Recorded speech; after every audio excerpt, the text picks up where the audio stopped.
Alright, good afternoon for those that have joined. Today we will continue with our basic HTML coding, and next week I'm hoping to get to do some basic PHP for it. As I can't change the assignments on my learning, we'll have a look at some basic PHP next week. So it's going to be an interesting learning curve. See how we go. Alright, so we'll basically continue on from last week. So we did controlling size, style, and color of fonts last week. This week we're going to be looking at inserting pictures into our pages, looking at tables, using pictures as hyperlinks, and having some fun around the formatting there. So formatting tags can help us improve the look of the page that we're doing. And one of the things you got to remember when creating a page is you not only have to give it the file name of the image you want to insert, you have to give it a path. So the structure is the pathings in front and then the file name. Now this is a relative path from the page perspective. So do I need to go up a folder or down a folder, or whether it's directly in the folder that the HTML page is there. So just be aware of that. All right, so menus, we did a list last week, which we just used the default button type that came with the unnumbered or unordered, they called it, list. In this one, we can define the shape it uses in our list circle. So if let's see if I've still got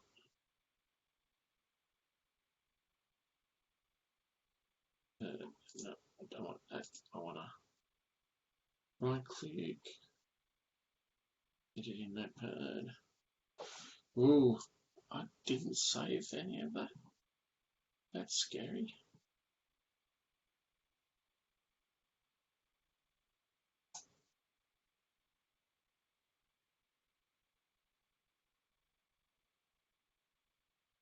Oh, no. All right. We'll just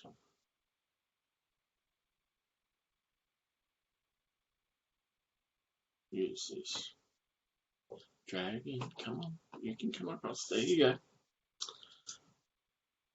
So, again, just very basic as per what is here. So remember, our ally is our listing, and then the type is specifying the button type to be used in the list. Not all that exciting, but can be useful in defining our look and feel. We do the same thing with our text. We can define the style of font that we use, the size, and how it reacts with each other. So here we have indentations being used. So this is basically on the left, the DT. The DT is one step in.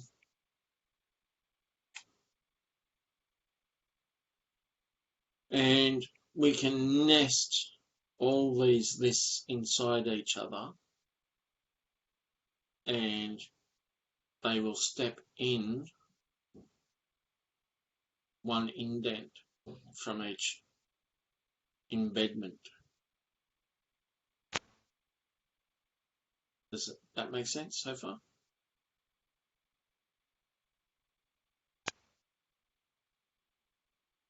Okay, Jacob. Yeah, I was just making a stab at the Tim because he missed yesterday's as well, and I just saw his icon go from active to sleep, so I thought I'd just stab at him. But yeah,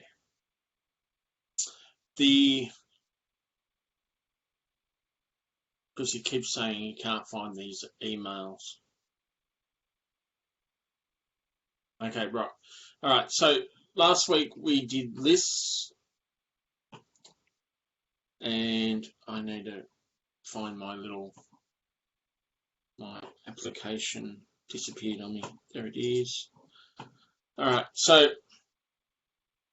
what we want to do is just create a bit of a page. So we're going to use,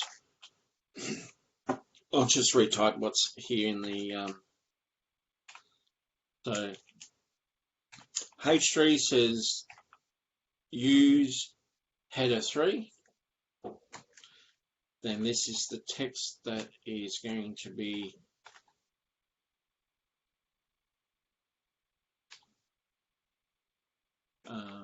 defined by using the header. And I want to close the header off, so that's where I'm finishing the header. And close the BR. So then I want to use a unordered list, and the type of bullet point I want to use is going to be a disk.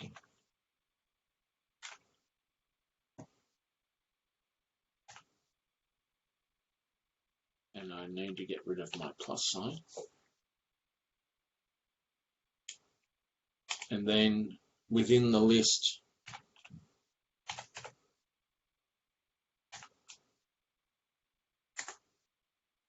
have I not set my language?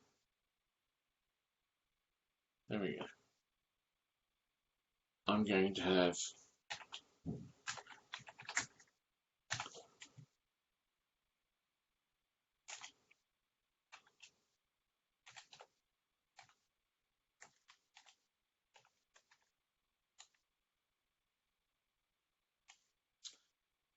I'm going to create another unnumbered list. And this time I'm going to use a different bullet point. And this bullet point is going to be a square. I know it says this circle, but I'm just mixing it up. And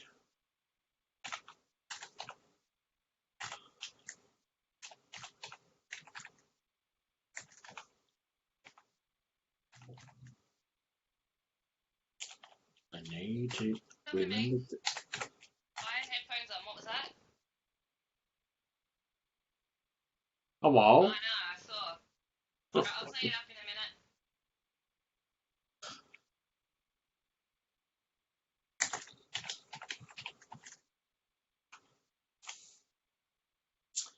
So we're getting two different types of shapes being used in our list.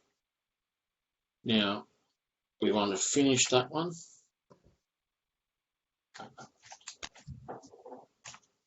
And then my cats are going berserk.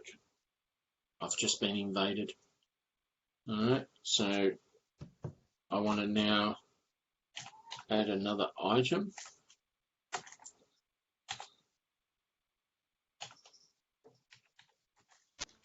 Up to 5, yep. And close off that list.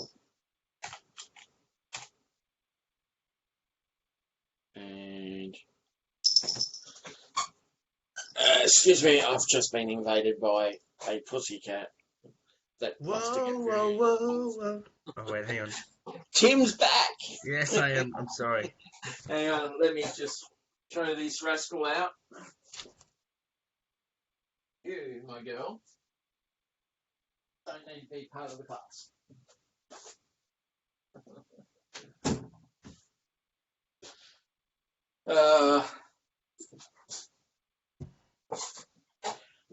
She has the habit of climbing over the keyboard. She's doing HTML. Yeah, she wants to get involved, become part of the class. So we'll just close this off at list 6 and then close off. So save. Sorry, am I missing something, or are you supposed to be closing off those list items? Yeah. Didn't I close it off? I don't think you closed any of them off, unless I'm blind. Oh. Hopefully. We'll find out. Okay. Come on over. Wow. Ooh. I didn't. My typing was bad.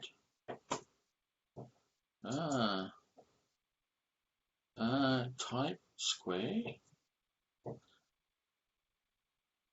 You've got an extra arrow thingy in the UL that's not supposed to be there. After L. There. I closed it off before. So the type becomes part of the list. That's bad. No, I actually thought that you had to close off the allies. And I didn't then know that you couldn't. No, you don't have to close off the ally. But you do have to make sure you close off the element. Yeah, correctly. So if I now refresh that, that's better. So this 5. Oh, I was supposed to change the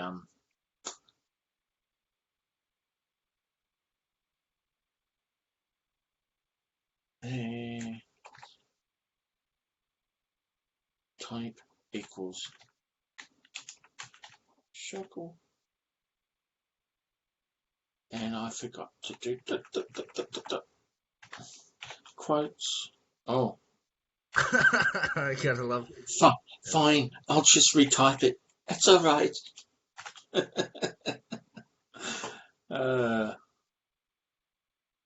It's all right, guys. I'm running on about 3 hours sleep, so Hey, that's impressive. I'm I'm starting to fade. So yeah, and I can't type today. unordered Hey, you're list. doing pretty well. Thank you. Save. Okay, there we go. So basically what we're doing, get the two pages side by side there. So in this one, we put a break so it comes down a space, and then we say use heading 3 style, text style, and put in our title for the list, and then create a unnumbered list. All right, so list items 1 and 2, and then we want a little sub list. So list items 3 and 4 form part of the items under 2, and list item 5 is a sub item under 4, and then we finish off with 6 being another item under category 2. So you can stagger or indent elements when you create lists so that they're just grouped together, just like a table of contents.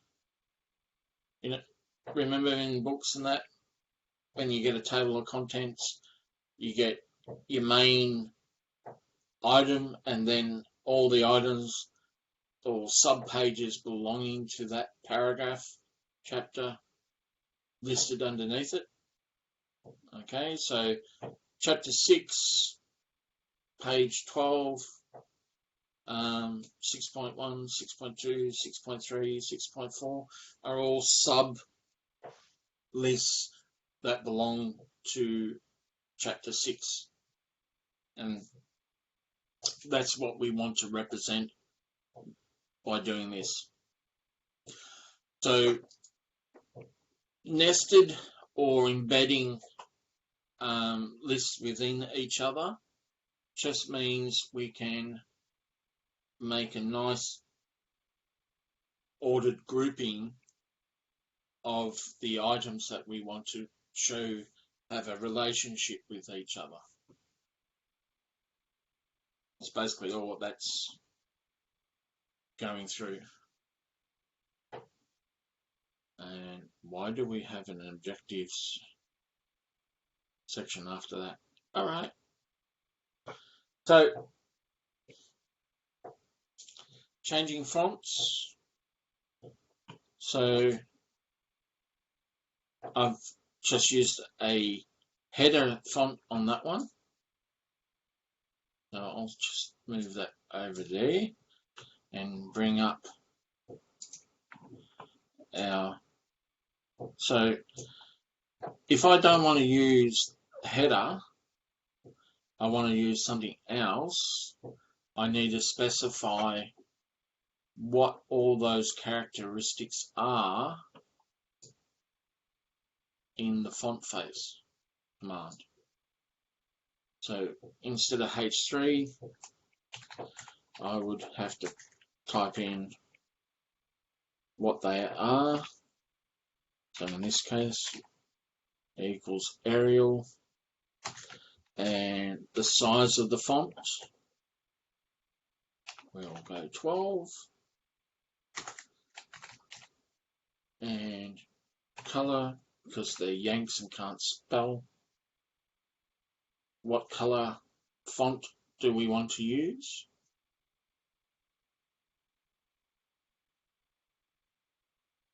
Okay, I'll get back to that in a second. The color, burnt orange. No, I like red. Alright. Now, that then gets closed off, just like any other element,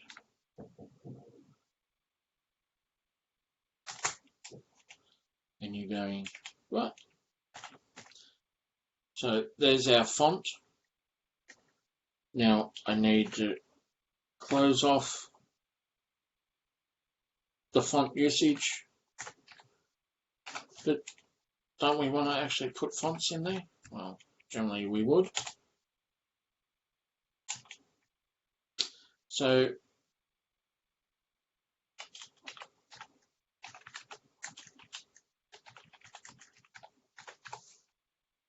all right.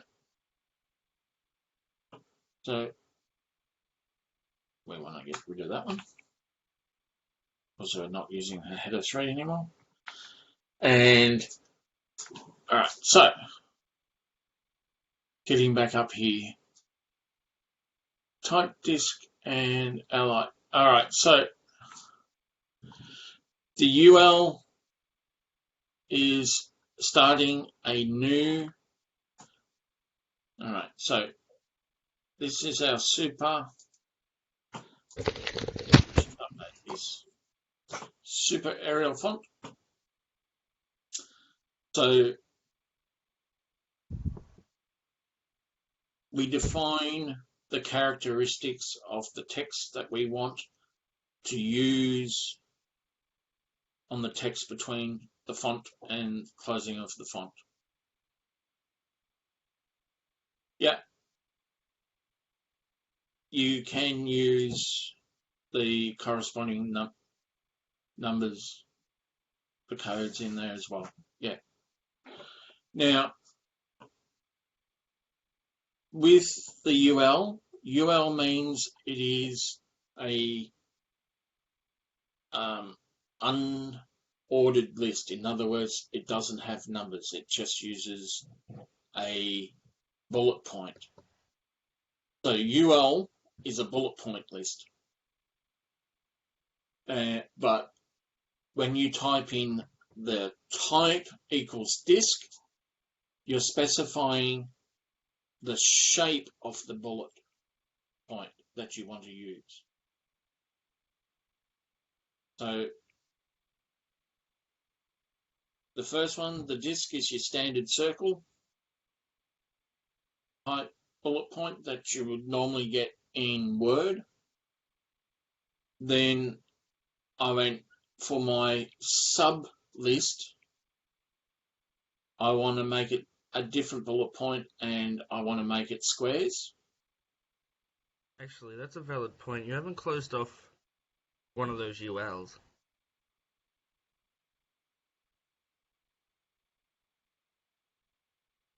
Because you've got 3 opened and 2 closed. Yeah, I didn't close off the very first one. Yeah, okay. But what would happen if so I can just add another element there if I wanted to. Yeah. Because it would be part of that first one. But you're correct. Yeah.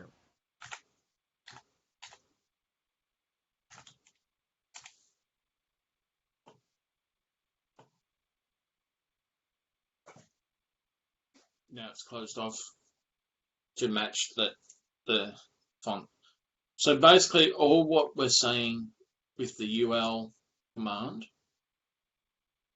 or element is I want to create a bullet point list. And the li is saying list item. Okay?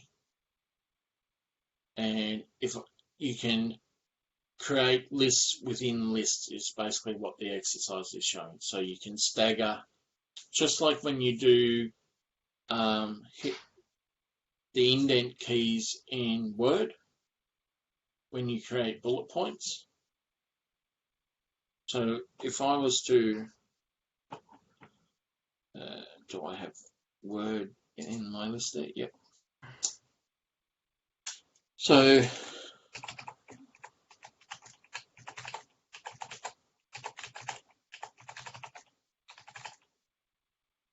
right, if you were to just create a bullet point list in Word, it just uses one thing. If I wanted to create some of them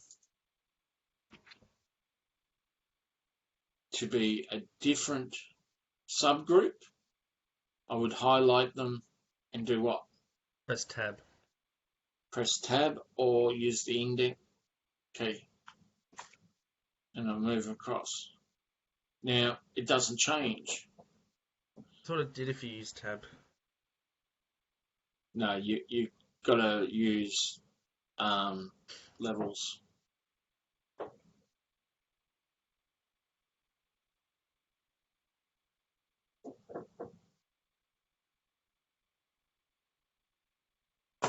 If you'd use the tab key. Tab key will just move it across. If you actually use the indent, it will automatically change the bullet point that it uses. So if I step back to there and just use the indent key,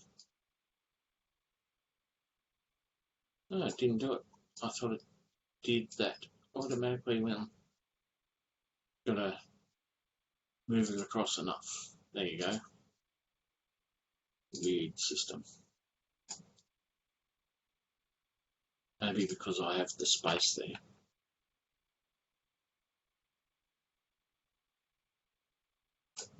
But basically that's what we've done in the web page, is just create a bullet point list that has a different bullet shape or look each time we indent the list in. Does that make sense now, Brock?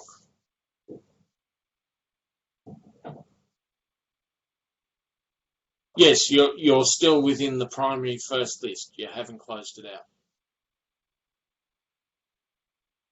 So the disk is these three items, list 1, 2, and 7, and we create a indent by starting the list process again with a different shape. It moves it across.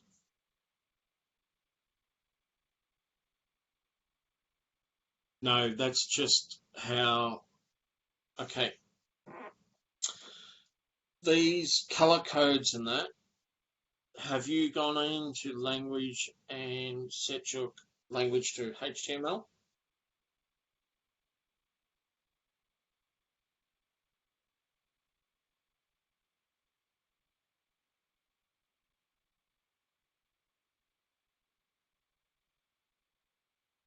Because when you set the language, you're defining how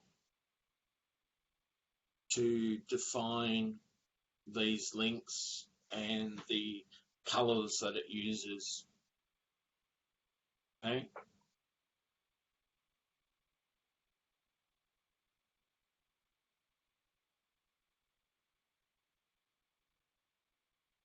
But B, that's not oi.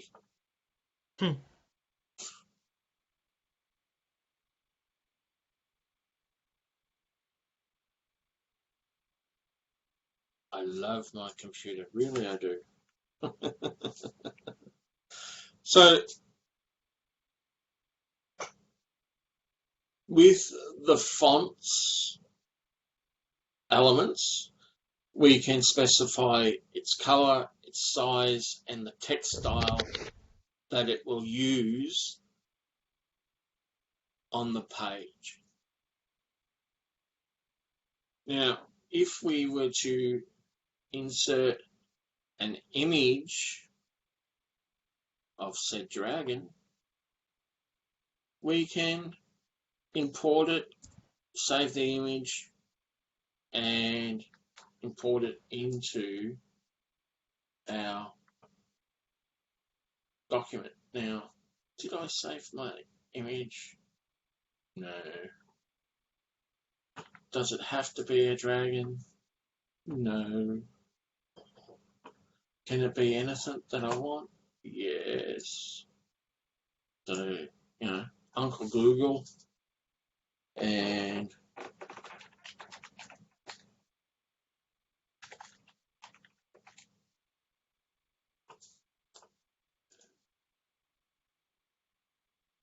oh, look, there's lots of different images. I remember that from a cover. Alright, just grab, alright.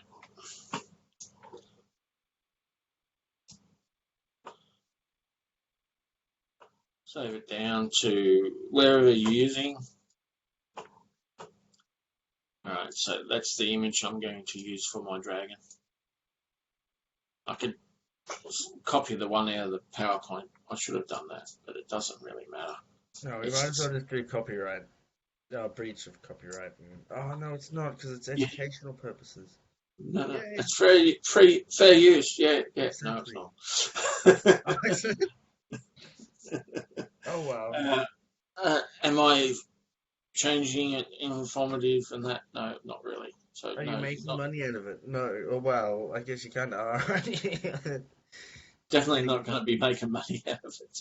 No, well, you're getting paid to teach us. That kind of counts, doesn't it? I suppose it's one way of looking at it. Yeah. I should be a lawyer. All right, so if you have the rights to an image, you can insert the image. And the way we do it is with the image source font. So if I want to, under my list, just add as part of that image source equals, and then you put the file name of the image that you're using from the directory that you saved it in, which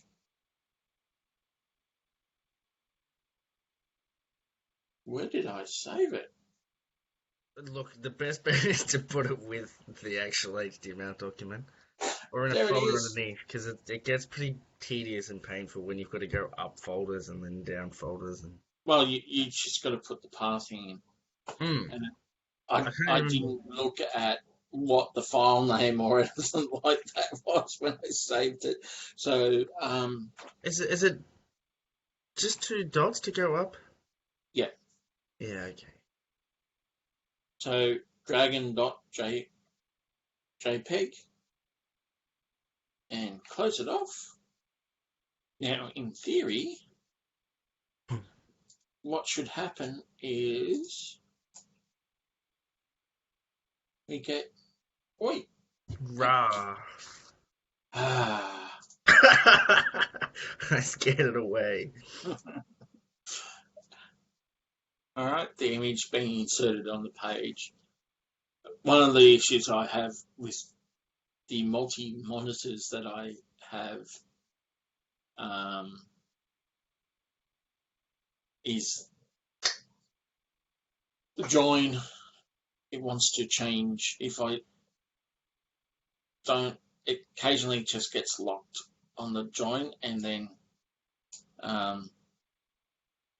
makes it a full page. Like if I release my button right there, the outline, you can see the shading on the end with the and. It'll just reshape the image to there. Yes, there. Yes, of course it's old. So is HTML4. So yes, you should have proper file structures in place for your pages. Like, okay, so over here, it's all in the one directory. Now, day one codes is what I've called it. I would normally have it structured with images that I'm using and put our dragon down in images. Do you have a folder for CSS? Yeah, So it's structured and you can always find where items are. Now, when you do that, you need to tell the HTML code where to find it in your file structures. Oi, where did... Oh, you've done it again. I love this much. Okay, so I've now moved this image, so I've got to tell it where it is. Where did I shove it? Well, I shoved it in. I've got to really hit the insert key. Images. Slash. Now I can own it. I was gonna say, you don't have to put that first slash in, do you? Shouldn't need to, but I'm just old school. Okay. Alright. If I was going up a directory first and then coming back down, I'd put the double dots in, hit the A. So, images, save it, and where did my browser go? Now, did it work? Must have, it's still there. Alright, so if I put that first bracket in, does it break the code? It does. Doesn't like it. So this symbol there, you see the little broken image file? No. That's bad. So, Okay. yes. So, folder or file name and then the subfolders afterwards. Refresh. There's our image back in. Is that because it's trying to find a folder that has no name? That. Yeah. Yeah. Okay. Yeah. And to go up a level, you put ... Yeah. So, yeah, it's there. So, all the pathing is relevant to where that HTML page is currently sitting within your folder structure. Okay. Geez, everything closed on me on that last one. Even the chat window. It was a super reorg. Okay. Just to be... Yeah.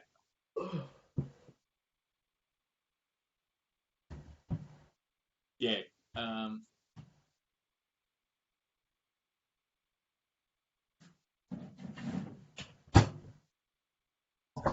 Well, it should be below that, but if you have subfolders and you may put the images up on your top branch, so hanging off your root of your site, or all your images within your site rather than having only images relevant to that particular page. It comes down to how you want to structure it.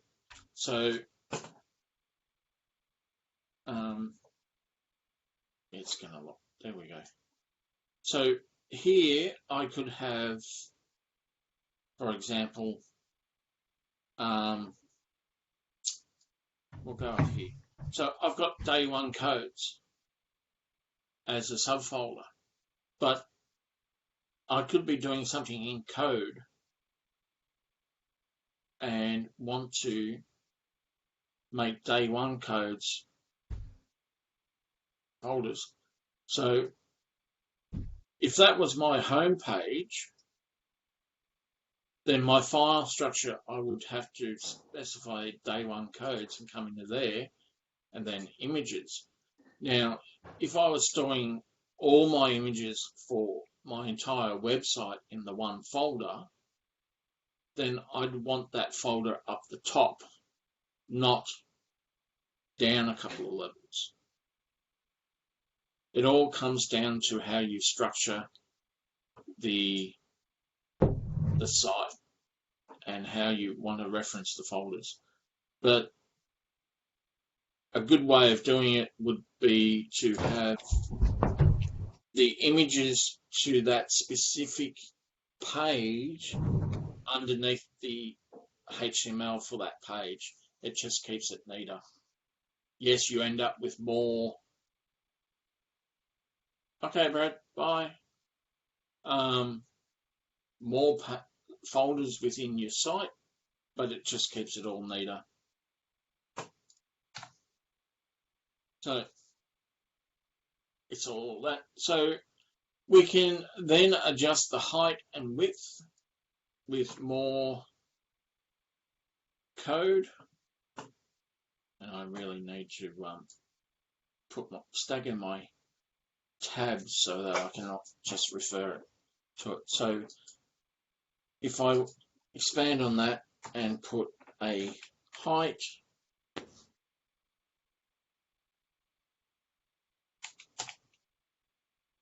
and say 50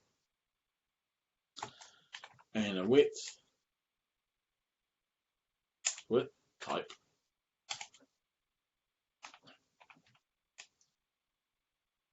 All right, so I'm saying be 50 pixels by 50 pixels,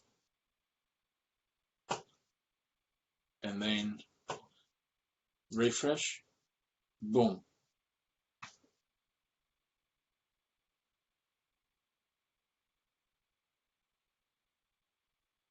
Did you download a dragon image?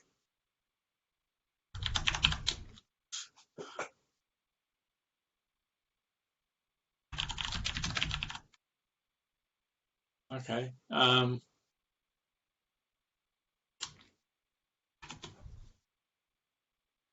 Hey, James. All right. Did you save it down in a folder?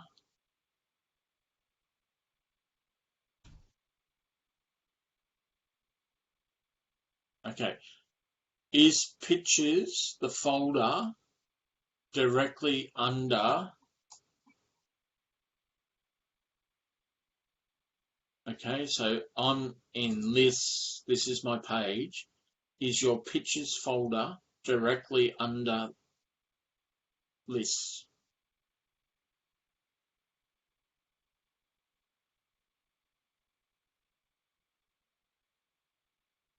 Because what you're saying with that image source pictures/dragon is go to pictures and find dragon.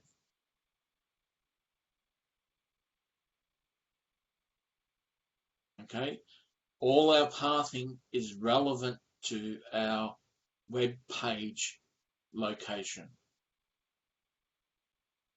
So if you're using the general pictures folder here, that pathing is not pictures per se.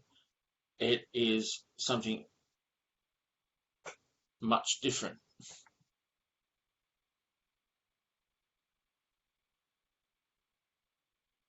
So always use the folders underneath where your HTML is. Yep, cool. And now you can change the size of it by using the parameters height and width.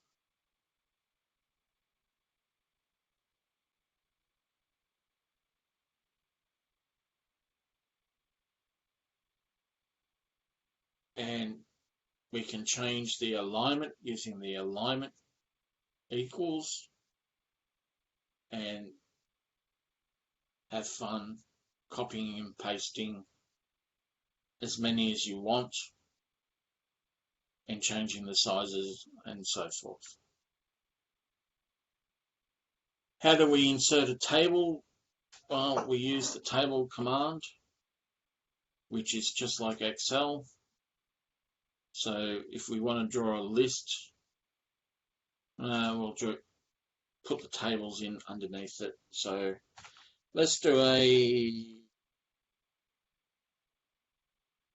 break, and we'll have a table and table row, table header, table data. So I want a row.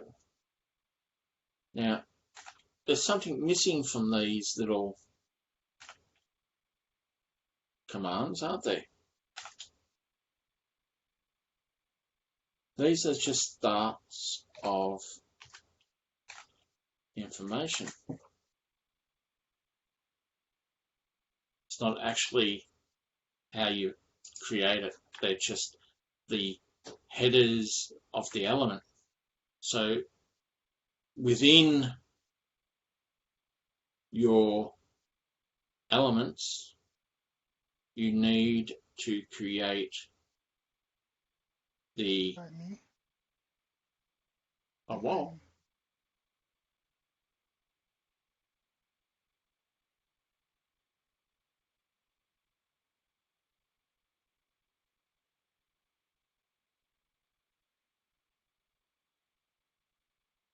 No? Alright. So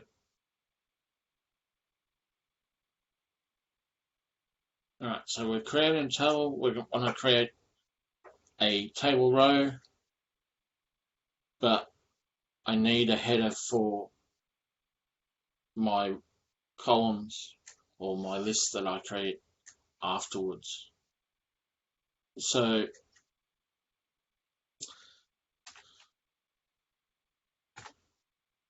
drag and type,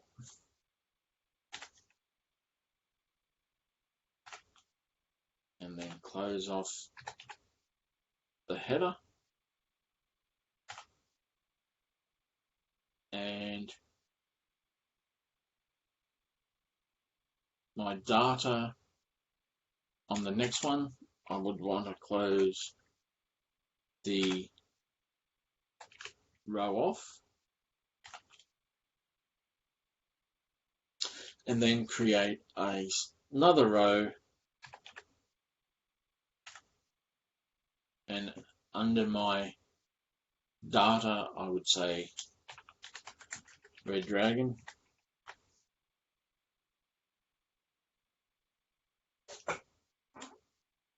and close the data off,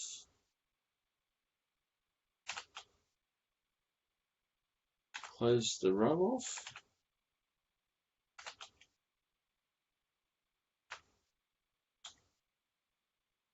and let's see if I remember how to do this all correctly, and then close the table.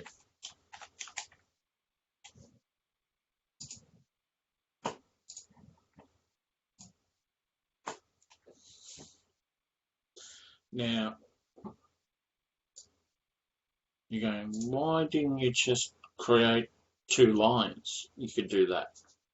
Well, yeah, but if I actually create more headers, I create more columns, and I can create more. So, table header,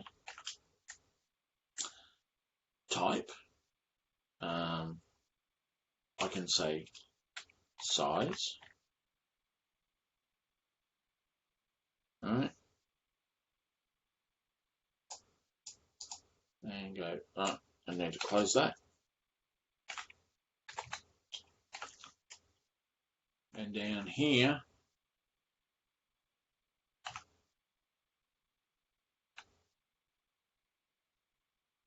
if we save that, we now create another one.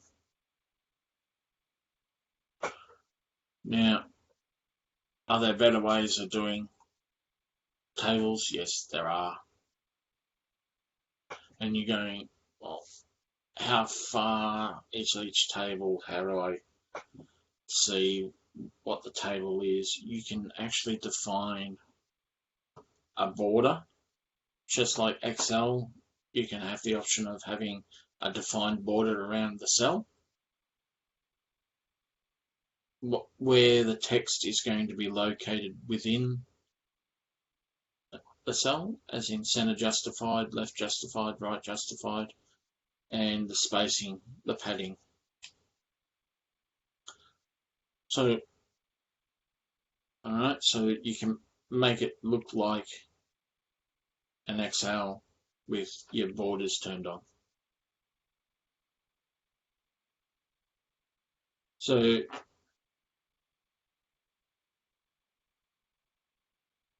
you can set that up, change the color within the cell. You can do everything that you do in any part of the other parts of the page, but just apply it within the table itself. So if you have these settings, back up, Mark, don't click. If you have the settings defined after you open the table, these settings apply to all of the table.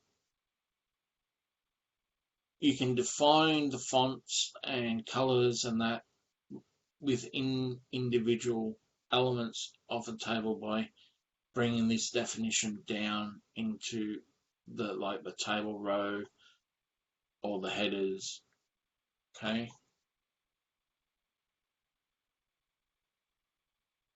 So background cable tail. So all right, we have already done. So each time you define a header, you're basically defining a column, and then you can actually define the data to be used within the cell, whether it's text or an image, and each one table data will move across the row, and then you close off the row. Okay, so when you define a header, you're telling it to use a header font, and when you're doing data, it's just going to default to the standard font or the image location color that is defined in the data tables. Rinse and repeat for each row you want to add to the table. All right, so that's the basic table creation. Is there easier ways to do all of this than manually coding? Yes, there are, and we'll get to that shortly. So adding extras. So we can use a variety of tags to create text boxes, lists, radio buttons, checkboxes within a page.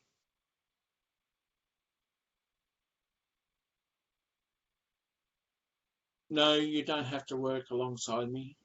You can just work at your own pace off the recording. That's fine. But just to get some practice. But at the end of it, I'm going to show you how most people do web pages these days. They don't actually code per se. They use an application to code for them because it's so much easier.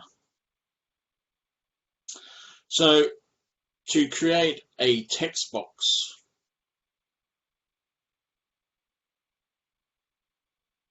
yes, Robert, that's probably the best way to do it, because then you can just, okay, he's shown me this, go off and do some examples work it out for yourself and then come back.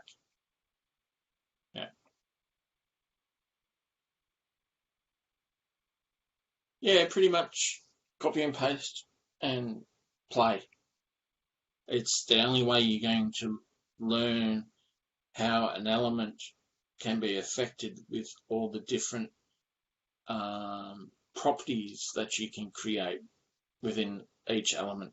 So each element can define the characteristics of that particular element. So for each line or row, you can use a different font style, but it's just got to be defined at each step. And in this one, we're doing text boxes, so you can actually capture text. And one of the things you need to do here is, okay, so you enter your first name is a description. This is going to be text that appears on your page next to the box. And then you have an input to the page called input type. I'm expecting text. What is the limit of the number of characters that I can put into that box? So you're defining the width of the box.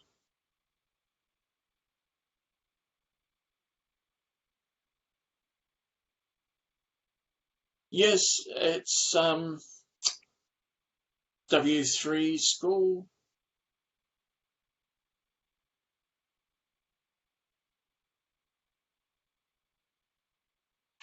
Or was it W3C school? Yeah. So just go to that one. W3 school. There you go. And there's HTML tutorials and listings on all of this within there.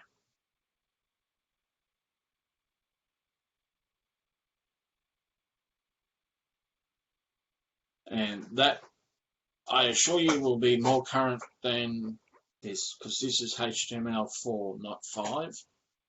The school will have 5 listed.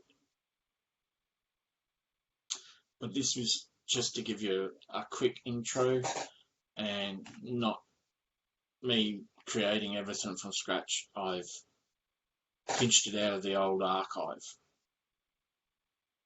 So the next one here is options. So when you want to create a pull down list, you use a select element, and then each option that is selected is listed. So option selected is your default, being the top one, and then your options come down. Each line has, so when you click on your little down arrow on your drop down, all these options will be listed one after the other. Radio button, so it's an input, but the type's radio, and each radio button, you basically need to define the input name and what the option is next to it. So if I click on Wendy's, the variable it fills out is best, basically.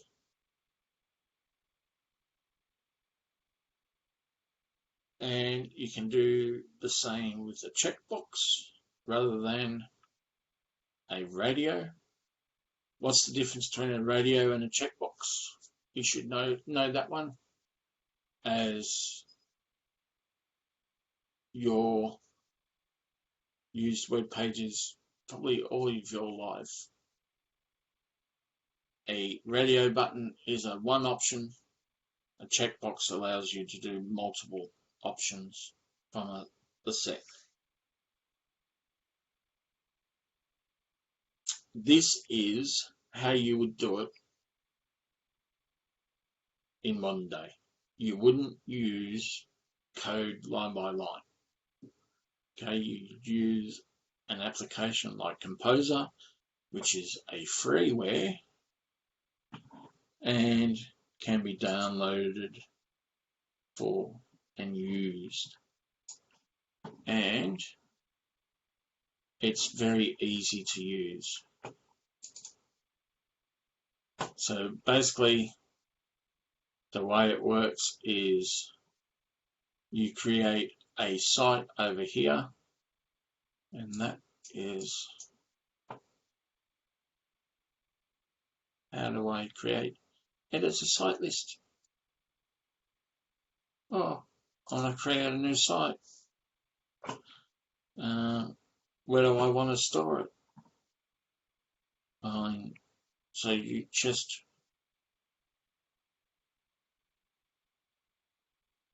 put it where you're going, and okay, what am I going to call it?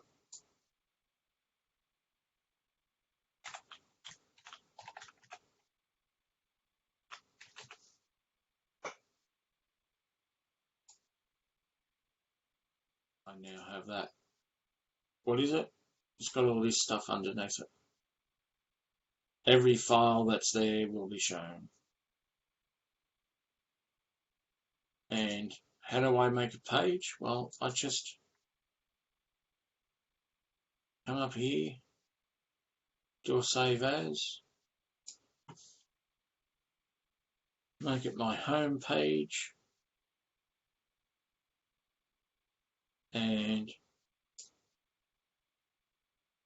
put, I really need to have, see, I should have made shortcuts for these, shouldn't I?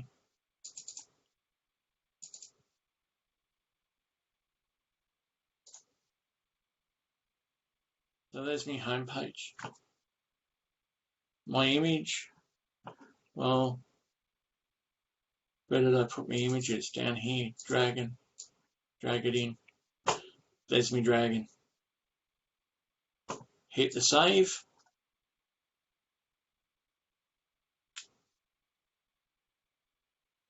I want to create a table. Insert table. How big a table do I want? I want it 3 wide and 3 down. Okay, there's my table.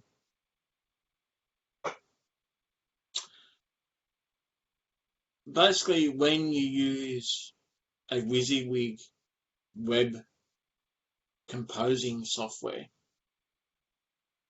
if you can drive a word processor, you can learn to drive a composing application. I'm using Composer as an example because it's free. Just do a search on Composer and you'll find it. Now note the name is with the Z. And the reason I like Composer is that you can always, note with K, Kompozer.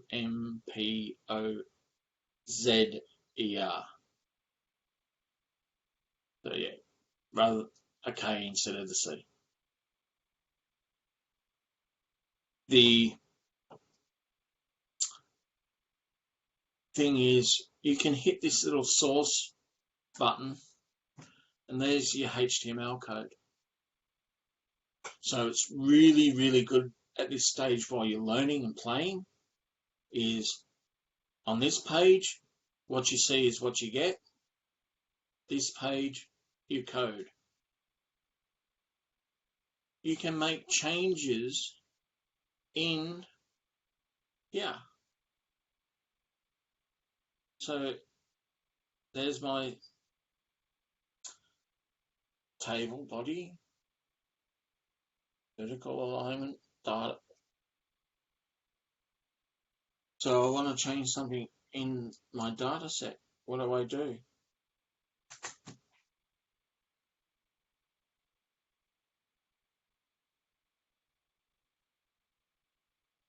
Type it in, flip it over, there it is.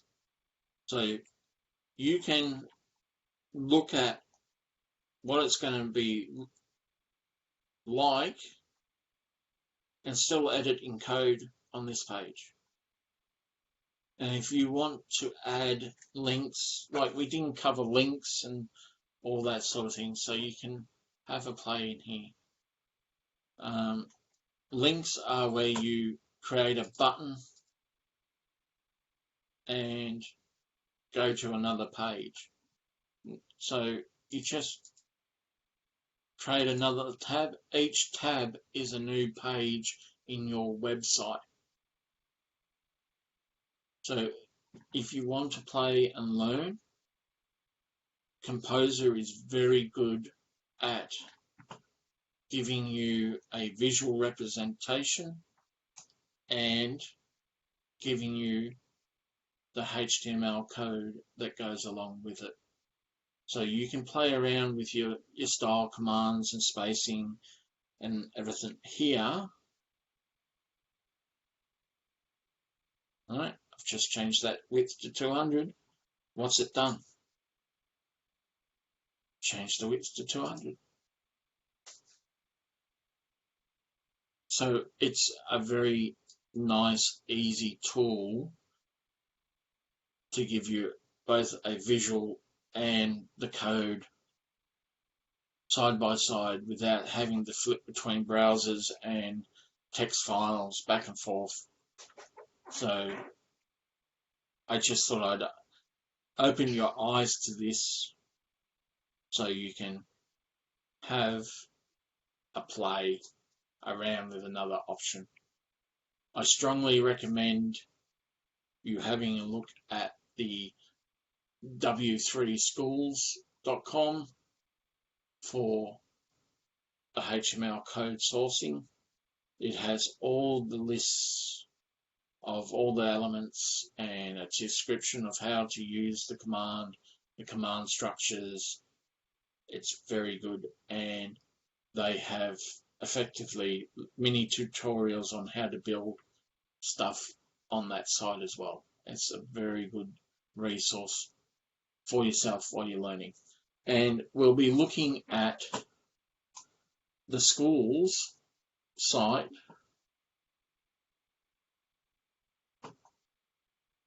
for this. So we'll be looking at how PHP scripting works in HTML code and working through some of this information here. All right, but I just wanted to give you a very basic introduction into HTML before we start looking at enhancing it with PHP, because you've got to have a rough idea of the format in HTML before you can enhance it with this lovely PHP. So we'll be looking at that next week. So this week, just want you to have a explore, come in here, work your way through some of the tutorials. Yeah, I love the fact that you realize that I browsed for the M4 home mesh. I actually purchased one. I don't need to see ads for it anymore. I had, really? I actually downloaded it off one of the file servers. SourceForge.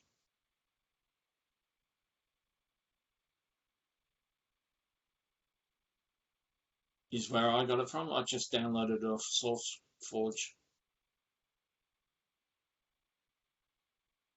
Okay, so that's where I got it from, and it's, you just install it, go straight in, very easy.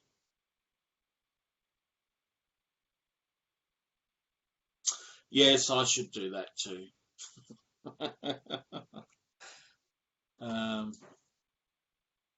But yeah. All right, so highly recommend this school for having a look at it in intensive, because there's lots to HTML that I've just not got the time to cover with you. So come here, have a look.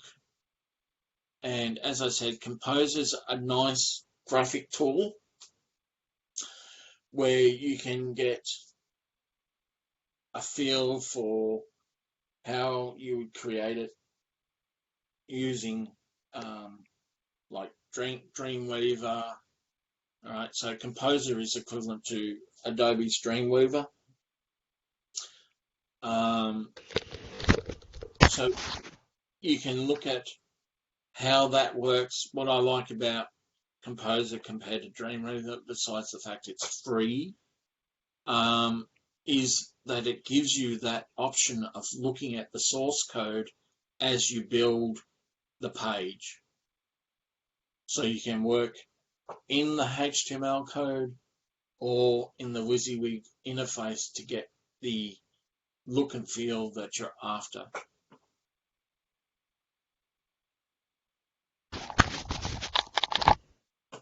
Okay, because that is basically all that I wanted to cover regarding the basics of what I wanted you to do.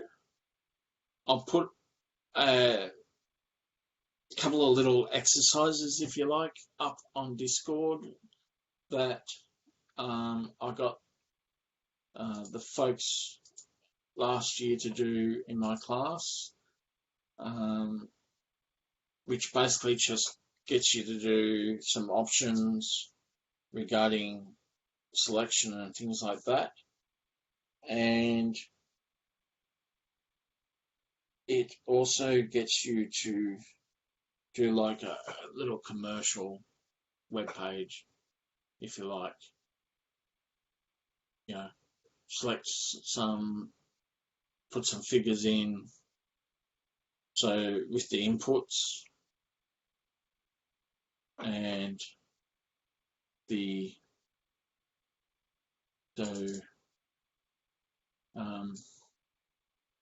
like this one, build a code that displays a clock. It's an interesting little.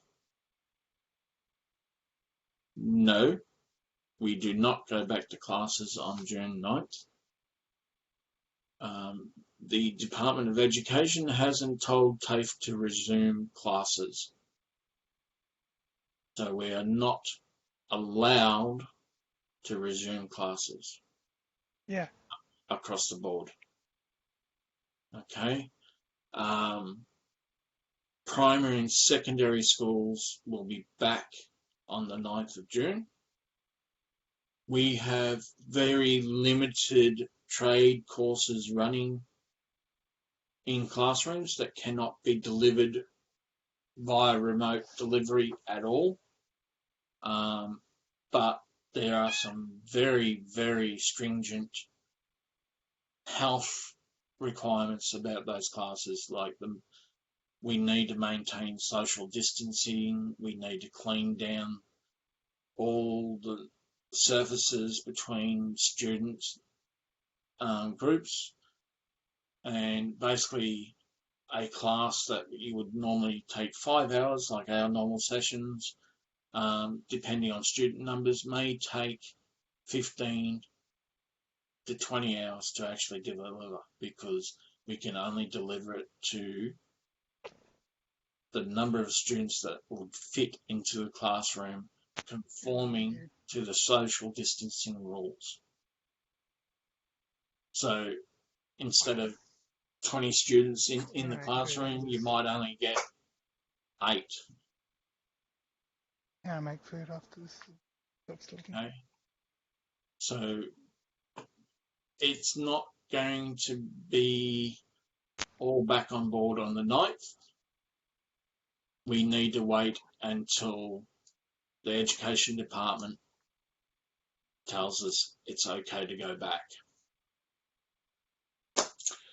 So I'll put up a couple of little exercises where you get to do some imaging insertion, play around with some inputs, do some calculations in the background to make you go off and do some research on how to pull together like that clock. How do I make it work? What's the code? And next week I'll put up some solutions on how the code works and discuss it before we launch into PHP. Okay. So your requirements for this week is have a play around with basic HTML code there, work through the couple of exercises I'll post up on Discord this afternoon, and you can start having a look at PHP if you wish. I think the first assignment is, what is PHP? What does it do? That sort of question and answer type thing. So we'll create a bit of a history of PHP, how it came around, and do a bit of presentation on how that works and how we embed it in, and then go through some basic examples and stuff like that so we can start answering the second and third assignments over the next couple of weeks. Okay, I'll close that off, and from a recording perspective, and